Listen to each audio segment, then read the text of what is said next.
इस वक्त मेरे साथ मौजूद हैं एनसीपी सांसद फौजिया खान। मैम, कल पवार साहब और ममता दीदी की मुलाकात हुई है, उसके बाद में ये हुआ कि यूपीए का कोई असर नहीं, अब सभी जो है जो अपने अपने क्षेत्र में रीजनल पार्टीज हैं उनको साथ में आना होगा बीजेपी को हराने के लिए।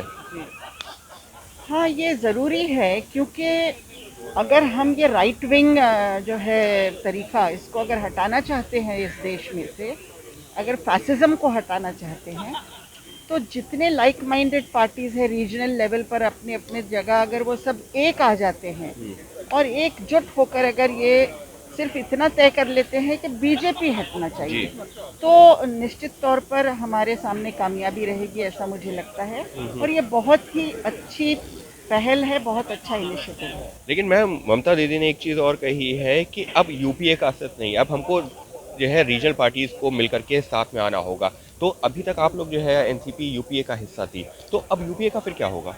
यूपीए का हिस्सा तो हम हैं, जी। यूपीए का हिस्सा नहीं रहेंगे ऐसा नहीं है, हम्म। लेकिन हम सबको एक कॉम्बिनेशन बनाना ज़रूरी है जो सब लोगों को मंजूर है, जी। हर कोई जिसमें एक साथ आ सकता है, तो वो सबसे बेहतर कॉम्बिनेशन होगा ऐसा मुझे जी। लगता है। लेकिन मैम, अगर जो है ममता दीदी ने तो यूपीए के अस्तित्व पर भी सवाल खड़े कर दिए हैं, तो अभी तक जो है यूपीए की चेयरपर्सन सोनिया गांधी थी, तो क्या अब 2024 में जिस मोर्चे की बात हो रही है रीजनल पार्टीज का, फिर उसका चेहरा कौन होगा फिर? वो तो सब मिल के तय करेंगे, जी। चेहरे की बात अभी कुछ नहीं है। हम्म। आज चेहरे की बात करेंगे तो वो उचित नहीं होगा। जी। उचित ये है कि हम अपने गोल की तरफ जाएं, जी।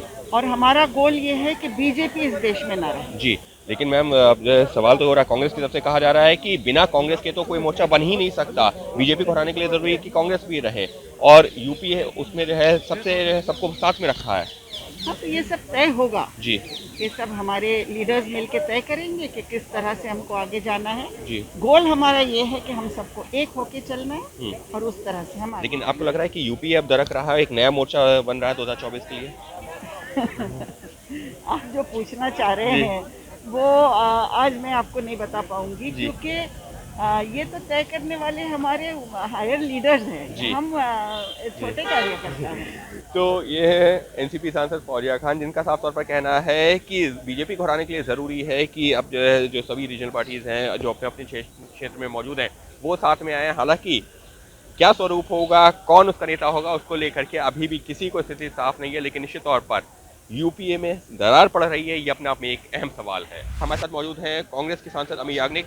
मैम, सवाल ये हो रहा है कि क्या अब यूपीए का अस्तित्व भी खतरे में आ गया है, क्योंकि बात हो रही है एक नया मोर्चा जो कि बीजेपी को हरा सके, राज्य स्तर की पार्टियां हैं वो मिलकर के तैयार करने की बात हो रही है, जिसमें ममता बनर्जी, शरद पवार समेत तमाम विपक्षी दल होंगे।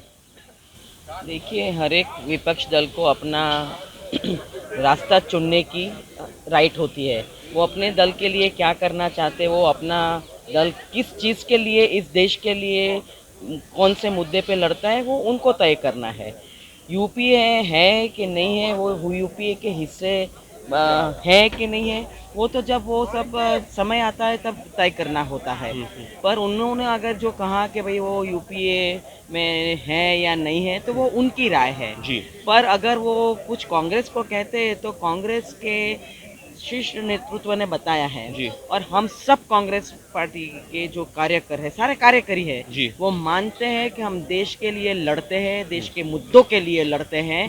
देश में जितने मुद्दे आज हैं इतने तो पिछले कई दायके में नहीं थे, इतने उभर के आए हैं। जी। और लास्ट में जो अभी आया है कोरोना का, उसकी वजह से जो बच्चों की हालत हुई है, महिलाओं की हालत हुई है, बेरोजगारी की हालत हुई, युवाओं की हालत हुई है, और जो गवर्नेंस मॉडल जो बता रहे हैं उसमें जो तकलीफें आ रही हैं, और बिल्कुल फेलियर है ये मॉडल। लेकिन मैम ये मुद्दे हैं। लेकिन मैम, जिस तरीके से बात की जा रही है, ममता बनर्जी यहाँ नहीं रुकी, उन्होंने तो राहुल जी को भी हालांकि नाम नहीं लिया, उन्होंने कहा कि अगर जो पार्टी के नेता विदेश में रहेंगे, मुद्दे नहीं उठाएंगे तो कैसे चलेगा? मुझे तो ये बात से हैरानी है जी। कि अगर कोई नेता किसी और नेता के बारे में बताता है बिना कोई जानकारी, जी। तो ये कौन सा ये इनका रवैया है। जी। और अगर विदेश है, देश है, गांव में है, डिस्ट्रिक्ट में है, वो पूरे टाइम सबके समक्ष रहते हैं, तो ऐसे बिना पाए की बातें करना शोभा नहीं देता है। यानी साफ तौर पर कांग्रेस के सांसद अमी याग्निक, जिनका ये कहना है कि ममता बनर्जी के इस बयान पर तो हैरानी हो रही है और बिना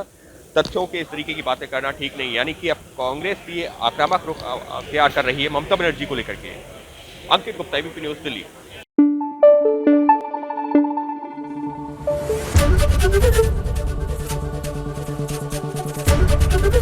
एबीपी न्यूज आपको रखे आगे।